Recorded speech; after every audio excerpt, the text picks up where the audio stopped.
ప్రభువైన యేసుక్రీస్తు నామంలో అందరికీ హృదయపూర్వక వందనాలు. ఈరోజు దేవుని యొక్క మాటలు. కొందరికి శారీరక బాధ, కొందరికి మానసిక బాధ, కొందరికి బంధాల బాధ, కొందరికి డబ్బు లేవనే బాధ, కొందరికి ఎలా బ్రతకాలో బాధ, కొందరికి ఎందుకు బ్రతుకుతున్నానో తెలియక బాధ, పేదవాడికి పూటకి అన్నం దొరక్క బాధ, ధనవంతుడికి తిన్న అన్నం దొరక్క బాధ, ఒకడికి ఉన్నత స్థానానికి ఎదగాలని బాధ, ఎదిగిన వాడిని కిందకి ఎలా లాగాలనే బాధ. ప్రతి మనిషిలో కూడా ఏదో ఒక బాధ ఉంటూనే ఉంటుంది. అలా ఉంటూనే బ్రతుకుతున్నాడు.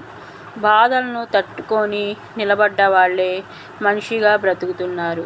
బాధలకు కృంగిపోయిన వాళ్ళు బ్రతకలేక ఆత్మహత్య చేసుకుంటున్నారు. కష్టాలను అధిగమించి చిరునవ్వుతో బ్రతికేవాడే మనిషి. యేసయ్యా, నన్ను క్షమించండి తండ్రి. నేను పదే పదే ఈ లోకంలో పడిపోతున్నాను. అయినా నేను బ్రతికే ఉన్నానంటే నా నీతిని బట్టి కాదయ్యా, అది కేవలం నీ కృప మాత్రమే. తండ్రి, నాకు మీ మార్గంలో నడవాలని ఉంది, కానీ నాలో ఉన్న బలహీనతలు నేను జయించలేకపోతున్నాను. నాకు మీ శక్తిని ఇవ్వండి ప్రభువా, దేవా, ఇవ్వండి అయ్యా, మీ శక్తిని నాకు ఇవ్వండి దేవా. నా సొంత ఆలోచనలు చొప్పున కాకుండా మీ చిత్తం చొప్పున నడిచే తెలివి నాకు దయచేయండి తండ్రి. సాతాను శోధనలకి లొంగిపోకుండా, ఎన్ని శ్రమలు వచ్చినా మీ నుండి దూరం కాకుండా నాకు సహాయం చేయ్యా తండ్రి. మరణం వరకు భక్తి కాపాడుకునే బలాన్ని మా అందరికీ దయచేయ్యా తండ్రి. ఆమేన్. హల్లెలూయా.